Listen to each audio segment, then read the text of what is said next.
Hello नमस्कार दोस्तों, स्वागत है आप सभी का चेतव क्लासेस में। देखते हैं हम लोग जो है आज 4 तारीख के जो प्रमुख न्यूज़पेपर है, खबर है, उसके बारे में पढ़ेंगे। और डेली की तरह जो हम लोग जो खबर देखते हैं वो हम लोग क्या देखते हैं, सिर्फ हेडलाइंस देखते हैं, जो कि हमारे करंट के लिए क्या होता है, काफ़ी लाभदायक सिद्ध हो गई है।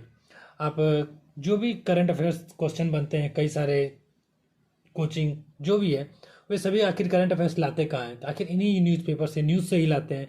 और अगर हम न्यूज़पेपर ही डायरेक्ट पढ़ लिए तो शायद ज़्यादा जानकारी हमें प्राप्त हो, जो कि आगामी कोई भी परीक्षा में हमें यहाँ से करंट अफेयर्स देखने को मिल सकता है। चलिए चालू करते हैं आज के दैनिक भास्कर। आज लाए हम आप लोगों के लिए पेज पलटते के साथ जो पहला सबसे जो मुख्य खबर हमें देखने को मिल रहा है, इसमें देख रहा है कि महागठबंधन, देखा जा रहा है कि महागठबंधन का नया नारा साबित। अभी हाल ही में पटना में एक नया महागठबंधन का बैठक हुआ, जिसमें जो नया नारा है उसमें क्या दिया कि दिल्ली पर कब्जा करो। आप देख रहे हैं, लालू ने कहा मोदी भी हिंदू नहीं माँ के। ये सब कोई न्यूज़ आपको पूछे जाने वाला नहीं है।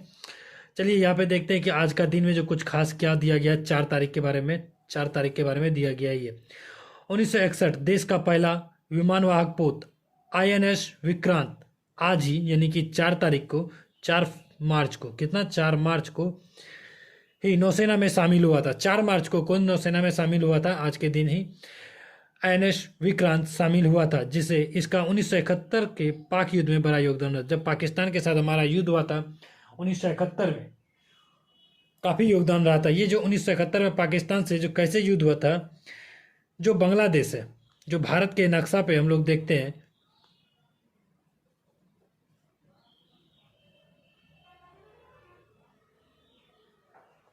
ये साइड जो आपको बांग्लादेश यहाँ पे दिखता है, तो इसी बांग्लादेश से जब पाकिस्तानी लोग बांग्लादेश पे बहुत ही क्रूर ढा रहे थे, तब भारत ने उनकी मदद करने के लिए ये युद्ध किया था। तो 1971 के युद्ध में आईएनएस विक्रांत का काफ़ी योगदान देखने को मिलता है।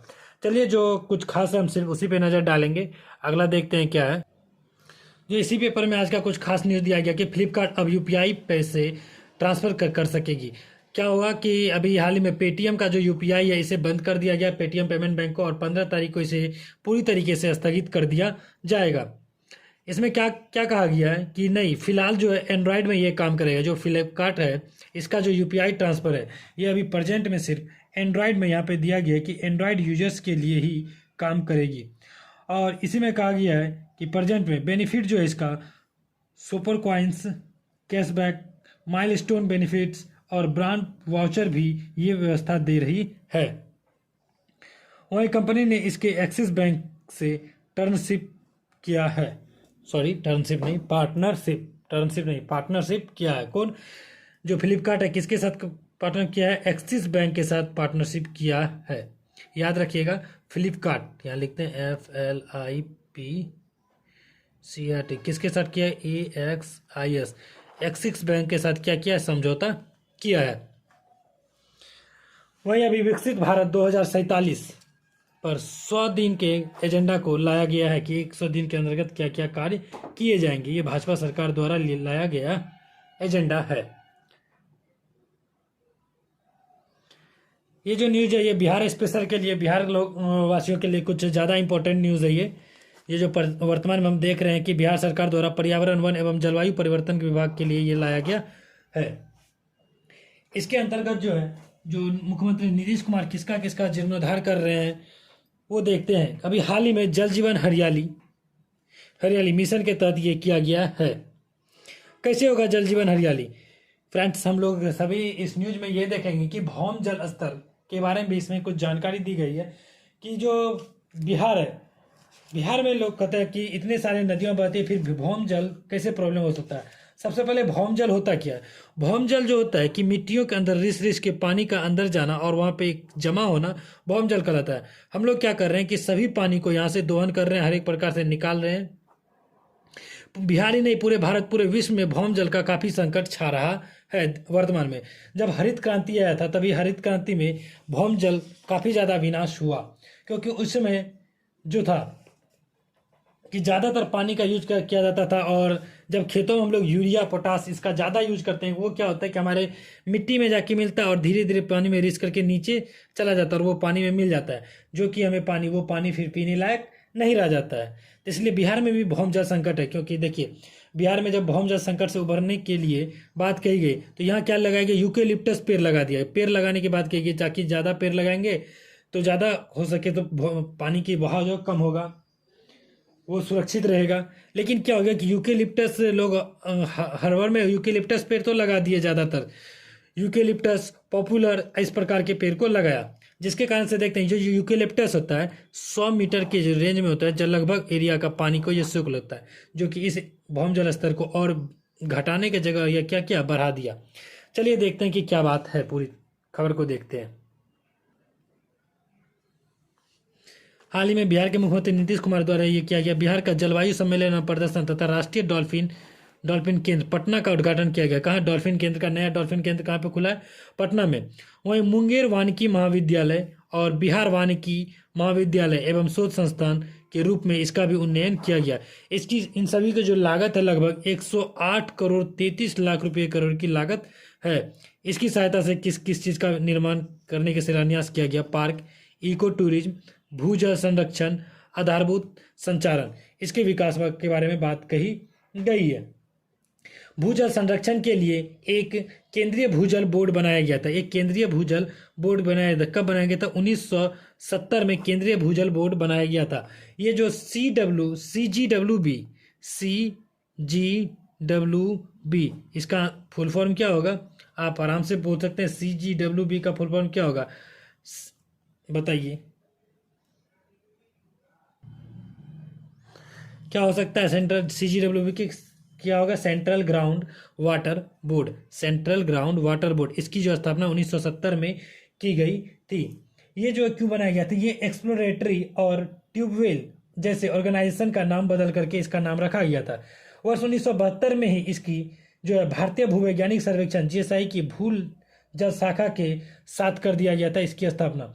इसका जो मेन मकसद था क्या था, भू संसाधनों का विकास करना, प्रबंधन करना, अन्वेषण करना, निगरानी करना, आकलन लगाना और इन सभी चीज़ों का वैज्ञानिक इनपुट प्रदान करने की सर्वोत्तर इसका जो मुख्य कार्य यही है। वही ये जो है जल शक्ति मंत्रालय के अंतर्गत आता है। किसके अंतर्गत, जल शक्ति मंत्रालय, जल शक्ति मंत्रालय के अंतर्गत ये आता है।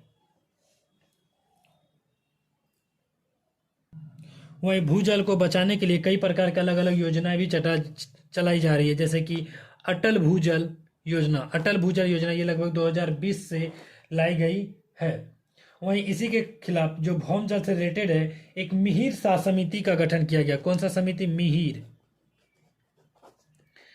मिहिर शाह समिति का गठन किया गया था। ये समिति जो है ये देखता था कि जगह जगह पे कुएं जो है, ये जो कुएं हैं वे उचित दूरी पे है कि ना। अभी ऐसा नहीं कि यहाँ पे एक कुआं है तो जस्ट इसके बगल में कुछ ही दूरी पे ये, तो इन सभी चीज़ों के बारे में भी जानकारी इन्होंने दी थी।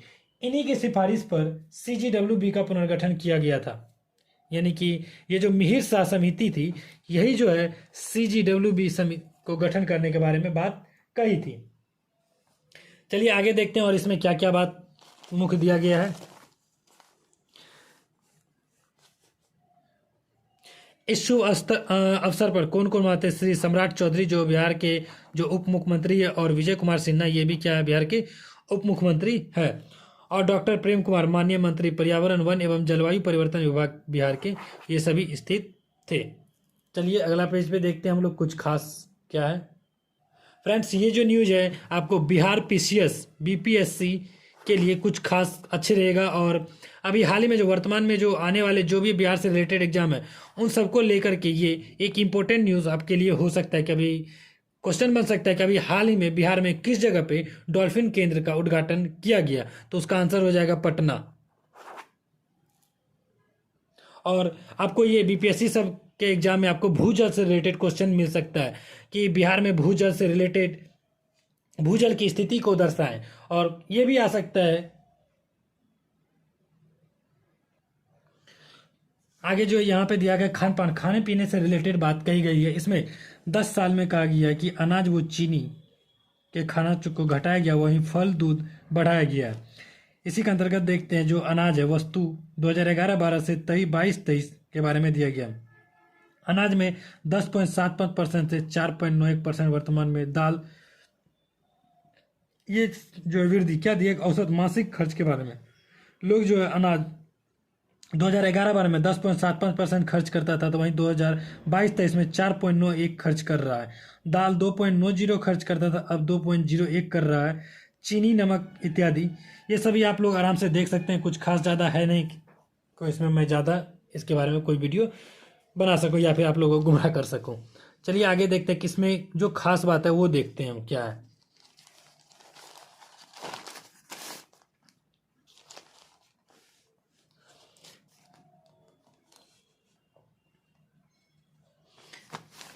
अभी हाल ही में नीति आयोग की सिफारिश ताकि उत्पाद बढ़े, ये जो कार्यक्रम है ये नीति आयोग की सिफारिश है।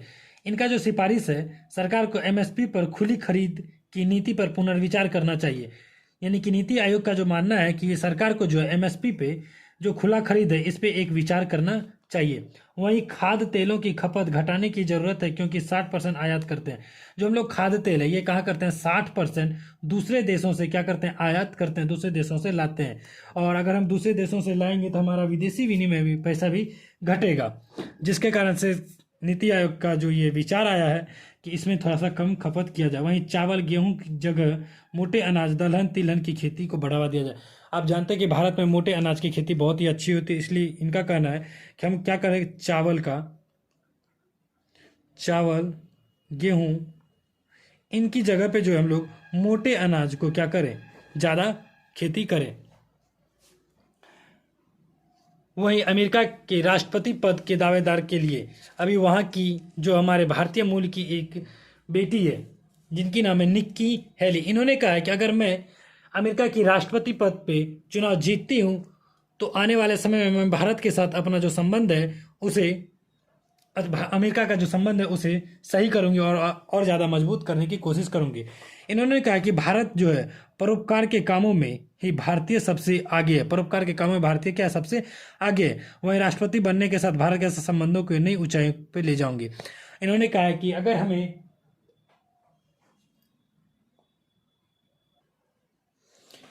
इन्होंने एक और बात कही है कि इनका मानना है कि अगर चीन के को हमें पीछे भेजना है, क्योंकि चीन अभी जो है वर्तमान में सभी देशों के लिए ज़्यादा खतरा पैदा करने वाले देशों की सूची में आने वाले समय में ये बहुत खतरनाक साबित होगा। इन्होंने कहा है कि अगर हमें अमेरिका को सही से रहना है, अगर आगे और बढ़ना है तो हमें टेक्नोलॉजी में अमेरिका को ज़्यादा से ज़्यादा विकास करना पड़ेगा ताकि हम चीन को डोमिनेट कर पाए, पीछे कर पाए। वहीं अभी हाल ही में भारत में जो चल रहा है किसान आंदोलन, इसके खिलाफ उन्होंने कहा कि 6 मार्च को दिल्ली आएगा और 10 तारीख को दिल्ली में देश भर के सभी जगह जाने वाले ट्रेनों पे क्या लगाएगा, रोक लगाएगा, यानी कि ट्रेन हड़ताल करने की बात कही गई है। फ्रेंड्स, आप सभी को पता होना चाहिए अगर ट्रेन हड़ताल होगा तो अर्थव्यवस्था की दृष्टि से भारत को कई सारे नुकसान हो सकते हैं। मतलब बहुत ज़्यादा तो नहीं करना लेकिन घाटा लगेगा, क्योंकि डेली लगभग लाखों करोड़ों लोग ट्रेन से एक जगह से दूसरी जगह आते जाते हैं। इन सभी को क्या हो सकता है कि प्रॉब्लम हो सकता है। तो फ्रेंड्स, गांधी जी का कहना था कि अगर आप किसी चीज को चाहते हो, अगर उसे मनाना चाहते हो सरकार से, आंदोलन करो, लेकिन आंदोलन करने में इस प्रकार से आंदोलन न करो कि ताकि आपके वजह से, आप 10 की वजह से, 100 की वजह से कई लाखों को प्रॉब्लम हो जाए। हालांकि किसान ही हमारे जन्मदाता, यानी कि कहा जाए कि हमारे लिए बहुत ही लाभदायक है किसान।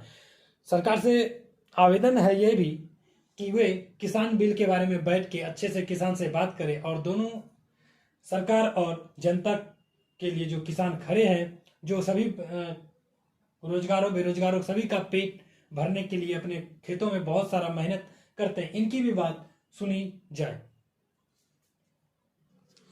वहीं हाल ही के खबर में अभी पवन सिंह को चुनाव पे खड़ा करने का एक सीट देने की बात कही गई थी आसनसोल से, जिन्होंने पवन सिंह ने अब इसे अस्वीकार कर दिया कि लड़ने से क्या किया, इनकार कर दिया है।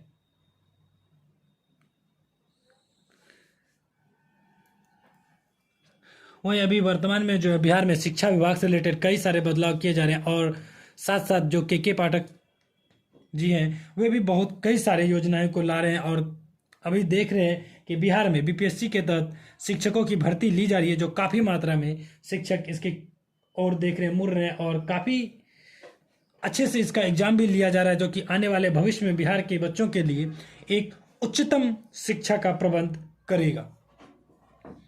और दक्ष मिशन दक्ष को चलाने के लिए के पाठक ने सभी शिक्षकों से अनुरोध किया कि वे जो काफ़ी कमज़ोर बच्चा है, जो वीक बच्चा है, जिन्हें समझने में कुछ प्रॉब्लम होता है, उनके लिए वो 4 से 5 एक अलग से एक्स्ट्रा क्लास लगा रहे हैं, ताकि उन बच्चों को अलग से शिक्षा दिया जा सके, उन्हें बाकियों के बराबर लाया जा सके। वही देखते हैं कि बिहार के जो अभी राज्यपाल हैं, राजेंद्र विश्वनाथ आर्लेकर, इन्होंने अभी बिहार के सभी विश्वविद्यालयों के कुलपतियों से बैठ करके राजभवन में बैठक की और 2024-28 में नामांकन को लेकर के समीक्षा की। वहीं 27 फरवरी को स्थापित हुई सक्षमता परीक्षा अब 6 को, यानी कि जो 27 तारीख को सक्षमता परीक्षा, ये सक्षमता का परीक्षा क्या है, जो पहले शिक्षक में भर्ती है, जो बहुत समय से है, जो बीपीएससी जब से कंडक्ट करी इसके एग्जाम, उससे पहले से जो भी है उनके लिए क्या होगा, सक्षमता परीक्षा लिया जाएगा, जिसके तहत हम कई सारे शिक्षक इसका विरोध किए कि हम सक्षमता परीक्षा नहीं देंगे, लेकिन सरकार का कहना है कि आपको ये एग्ज़ाम देना ही पड़ेगा। चलिए आगे देखते हैं कि हमारा जो कुछ प्रमुख न्यूज़ है वो क्या है।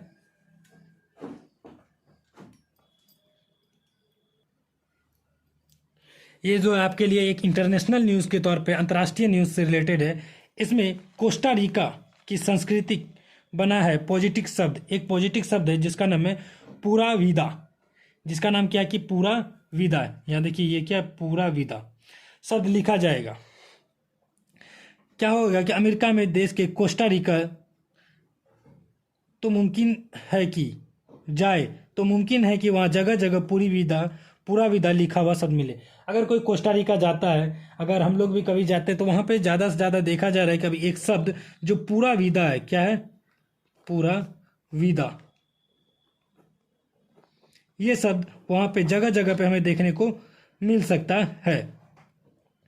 अब ऐसा क्यों हो गया है कि यह वहाँ की संस्कृति में इतना रचना बसा है कि 2023 में इसे ग्लोबल स्पेनिश डिक्शनरी में भी शामिल किया गया। इसे ग्लोबल स्पेनिश डिक्शनरी में 2023 में शामिल किया जा चुका है। इसका जो अर्थ है, उसका मतलब क्या होता है, शुद्ध जीवन। इसका जो अर्थ है क्या है, शुद्ध जीवन।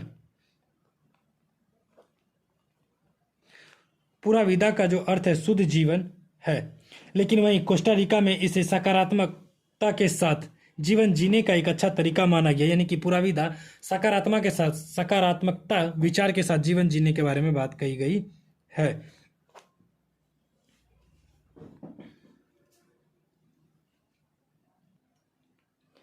आगे खेलकूद से रिलेटेड जो कुछ एस्पेक्ट है जो महत्वपूर्ण होते हैं, उसे हम सिर्फ देखते हैं, जो खेलकूद से ज़्यादा। तो क्वेश्चन जो आता है, जो आपको क्रिकेट विकेट से तो ज़्यादा देखने को नहीं मिलेगा, लेकिन इसमें हम देखते हैं कि अभी जेवलिन थ्रो से रिलेटेड है। 19 साल की मैक्स हेर्डिंग, ये कहा कि जर्मनी के विंटर गेम्स में 90 मीटर से ज़्यादा का जेवलिन फेंका है, यानी कि ये 90 मीटर से ज़्यादा जेवलिन थ्रो फेंका है। आप जेवलिन थ्रो के नाम से नीरज चोपड़ा को बहुत ही अच्छे से जान चुके होंगे। भारत में बच्चे बच्चे अब जानते हैं नीरज चोपड़ा कौन है।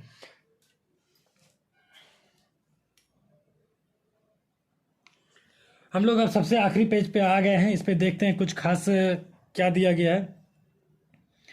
मैडनेस उत्सव गीत संगीत के अनूठे का अंदाज है। ये कहाँ पे मनाया जाता है, अमेरिका में मनाया जाने वाला ये उत्सव है।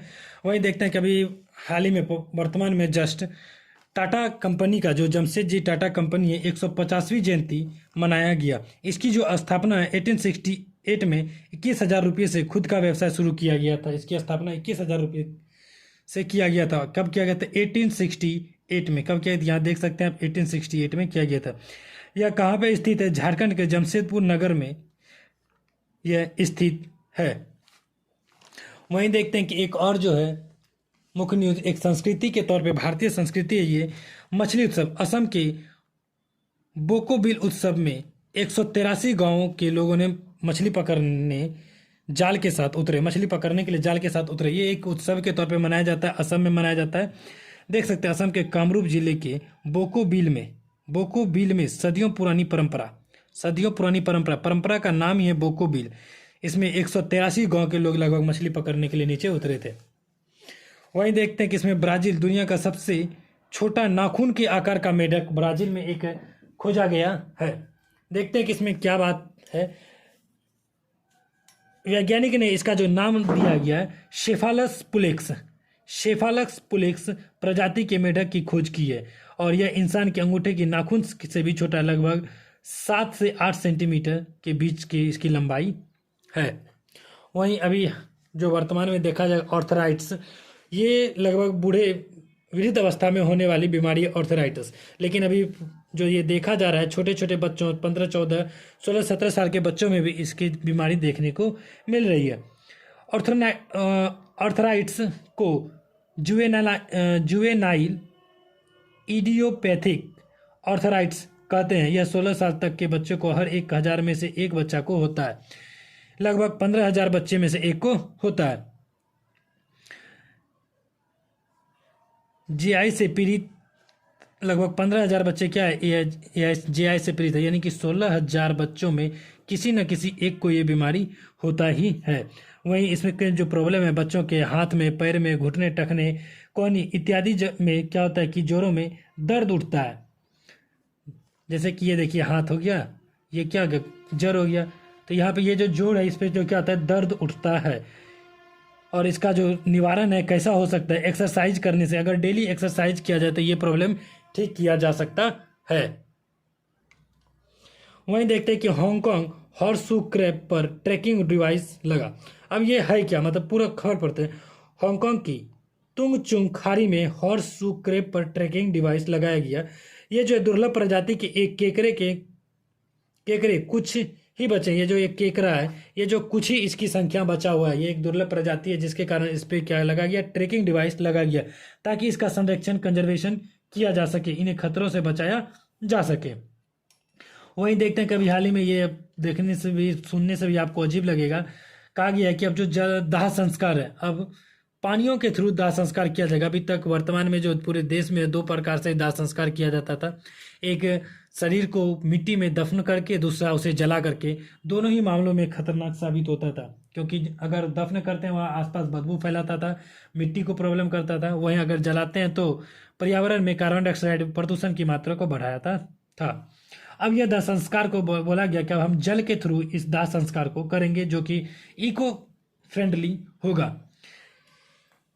इसमें कहा गया है कि ब्रिटेन में सबसे बड़े अंतिम संस्कार सेवा देने वाली कंपनी को-ऑप फ्यूनरल केयर के अनुसार स्वच्छ और पर्यावरण अनुकूल होने से लोगों को दाह संस्कार को पसंद कर रहे हैं। यानी कि इनका कहना है कि लोग इसे बहुत ज़्यादा पसंद कर रहे हैं। जिसके अंतर्गत अगर देखते हैं कि अगर इन्हें जलाया जाता है, लगभग 245 किलो कार्बन उत्सर्जन उत्पन्न होता है। अगर किसी व्यक्ति को जलाया जाता है, लगभग 245 kg कार्बन का उत्सर्जन होता है, जो पर्यावरण के लिए काफ़ी हानिकारक सिद्ध हो सकता है।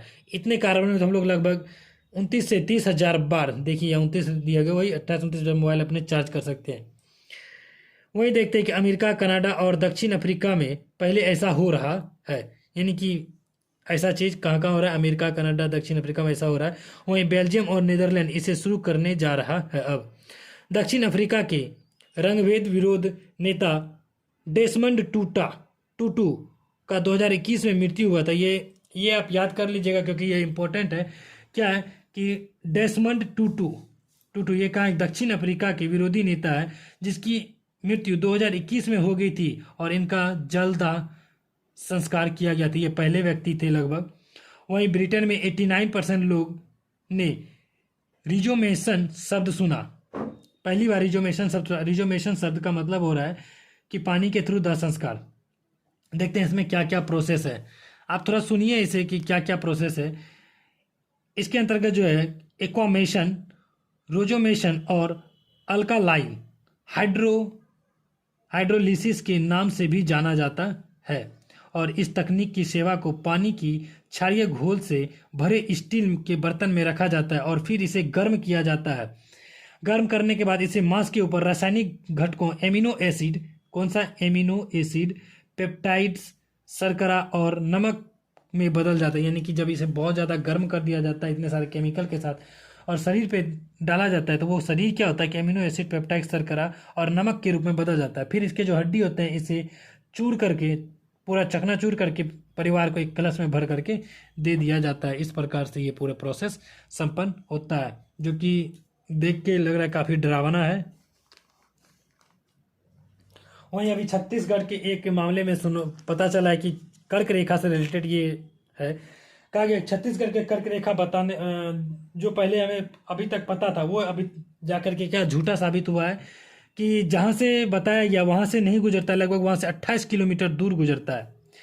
8 राज्यों से होकर के भारत में कर्क रेखा गुजरता है। 8 राज्यों का नाम बताइएगा आप, पश्चिम से पूर्व की ओर नाम बताइए कि 8 राज्य कौन कौन सा है जिसमें गुजरता है। पहला राज्य हम बता देते हैं गुजरात है, बाकी आप खुद बताइए। क्या बिहार से कर्क रेखा गुजरती है? बिहार से कर्क रेखा गुजरती है? इसका आप आंसर दीजिए कमेंट बॉक्स में, क्या बिहार से कर्क रेखा गुजरती है या नहीं।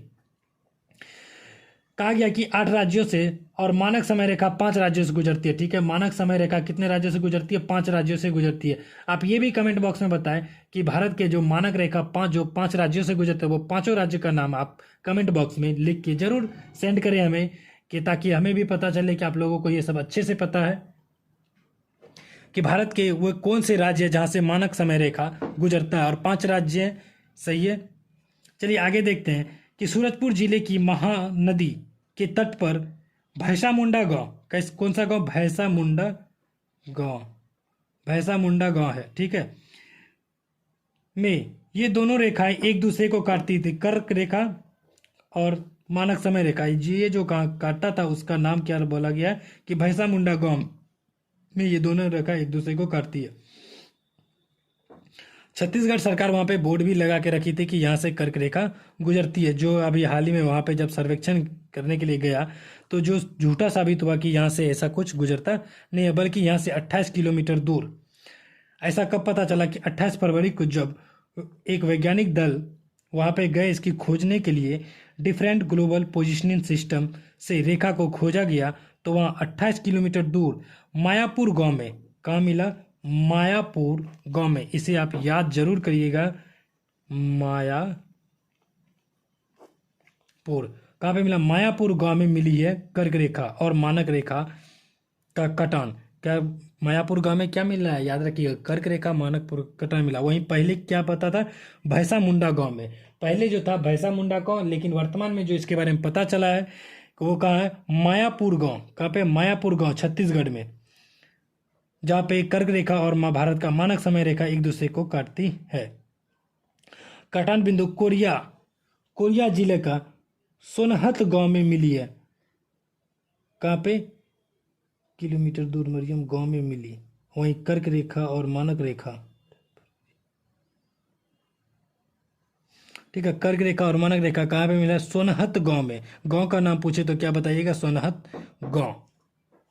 अगर आप लोगों से गांव का नाम पूछा जाए कि अब जो कर्क वर्तमान में पूछा जाए कर्क रेखा और भारत का मानक समय रेखा एक दूसरे को कहाँ काटती है, किस गांव का नाम अगर पूछे तो सोनहत गांव, और अगर आपसे राज्य का नाम पूछे तो छत्तीसगढ़ वो होगा। धन्यवाद फ्रेंड्स, आप सभी का हमारे साथ जुड़े रहने के लिए। उम्मीद है आप लोगों को आज का क्लास पसंद आया हो, और इसे ज़्यादा से ज़्यादा अगर आपको पसंद आता है और आप इस चैनल पे नए हैं तो चैनल को सब्सक्राइब करें, ताकि आपको ये न्यूज़ आपको डेली मिलता रहे। अन्यथा आप ना भी कर सकते हैं। अगर आपको पसंद नहीं आया हो तो आप इस चैनल को जरूर सब्सक्राइब करें अगर पसंद आया हो तो, और इसे शेयर भी करें ताकि आपके दोस्त भी इस न्यूज़ को अच्छे से जान सकें।